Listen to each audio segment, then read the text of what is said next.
Our poverty level has done nothing but go up. I really, really appreciate your show and everything that you're doing. May God bless you. Your personal economy. You can't say, I don't want any risk. I don't want to take any risk. I just want to put my money in a CD and forget about it. But I want to earn 18% a year. It doesn't work that way. Conservative talk radio you can count on. Once again, Steve Forbes. Hey, Steve, how are you? Dan, good to be with you. Financial Issues with Dan Celia. Hi, Dan. I just want you to know how much I really appreciate the passion that you have. Aligning reality with truth. And I've got Congresswoman Bachmann with us right now. So I just want to thank you. I want to thank your listeners. We need to save America and keep it intact for our children and grandchildren. Now, here's your host, Dan Celia. AFR Talk, Financial Issues. I'm Dan Celia, 888-589-8840. All the major indices. Well, no, the NASDAQ just turned positive. The Dow's down 41. The S&P's down 2. So not a lot of good news. People waiting on the GDP number, I imagine. I don't know what they're waiting for. The fact of the matter is the market's overpriced based on the fundamentals of the economy, in my opinion. I know no one cares about the fundamentals of the economy. They talk about the fundamentals of the market as if they're one. They are not. They have never been. Generally, the way it's been over the last 100 years is that the market is driven by the fundamentals of the economy. We have been in a reverse situation since 2009 where we are trying to drive the fundamentals of the economy based on a good market. Hence, the Fed making every attempt possible to create a wealth effect, printing more money, and so on.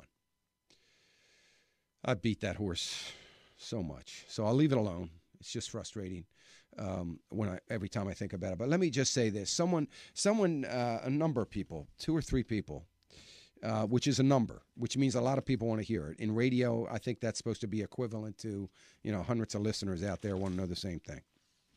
But anyway, wanted me to repeat something I said yesterday. Can't repeat the way I said it yesterday because I don't remember the circumstances or exactly what I said. But I was talking about, somebody called and mentioned something or other, a question about, I don't know if it was currency or what it was. I don't remember. But it took me into a conversation, just to kind of give a brief history, if you remember, of Germany and Adolf Hitler's rise to power. And I had a number of people that said, well, I've never heard that.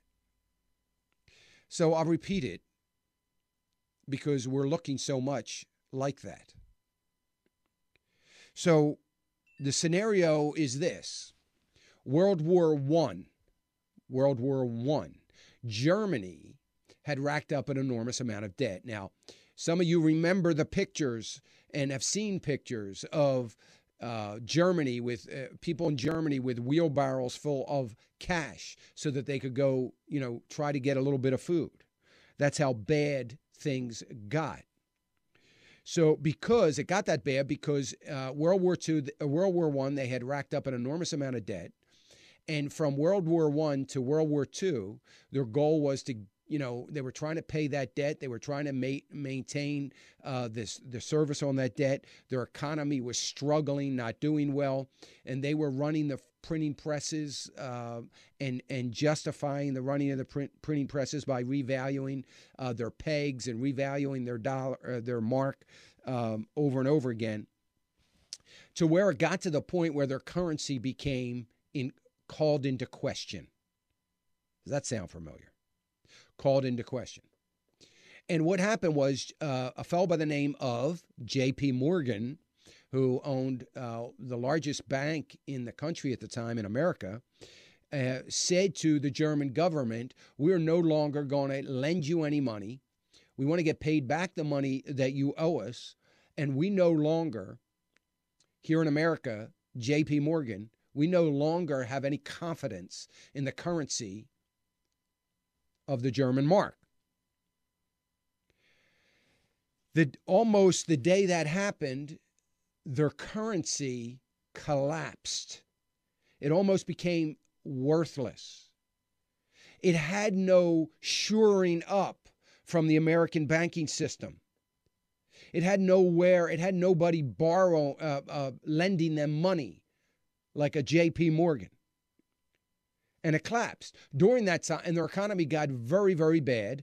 What was that? That was an open door for the lunatic of Adolf Hitler to rise to power. He spoke what seemed to be the truth. He spoke eloquently. He was liked. And he was the guy that promised that if he were in power, there would be a loaf of bread on every table. Let me just explain something to you, folks. You got people starving, can't feed their children. All he did was promise a loaf of bread. It might be a loaf of bread coming from the government, but that's what he promised. And he quickly rose to power. I don't have to go into the rest of the story. But it was that economic chaos in Germany as a result of their currency collapsing.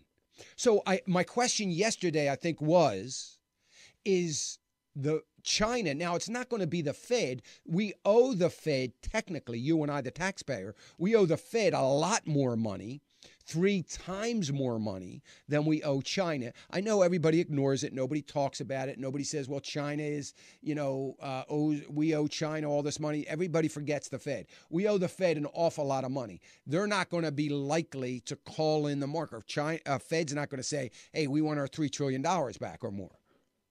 But China could. So is China the J.P. Morgan of Germany in World War II?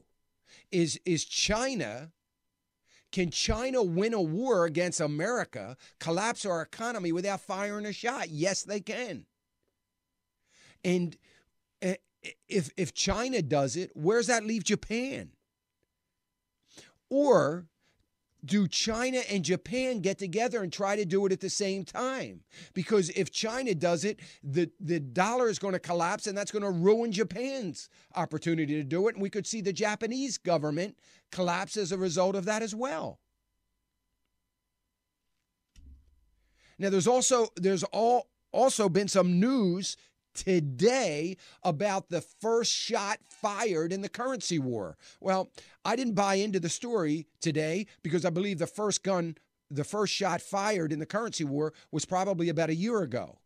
May have even been 2 or 3 years ago, as China was beginning to cut deals and cut the U.S. peg out of their deals in some of their neighboring Asian countries for oil, for other goods and services. Here's the thing. The history that God has left us with, so that we might have an opportunity to see the error of our ways and to understand and to get a feel. Listen, if you can look, I had a very difficult, if you've ever been to one of my seminars, you've heard some of my testimonies. I've never become bitter over whether it's my childhood or anything else. It's made me, the thing that breeds and grows wisdom are trials, are failures. That's what creates wisdom. And we have a United States of America. I'm not going to say this president because it is the majority of America. It's almost all of Congress that refuses to learn any of the lessons that we've learned from recent history, like Greece. We have Greece. Now, look, I still haven't been proven wrong yet, because 3 years ago I said that it was going to be Ireland, Greece, Portugal, Spain, and Italy, that they were not going to be able to sustain any kind of growth. They were destined to collapse. I only said it based on the numbers. We are almost at the numbers that I based that assumption on.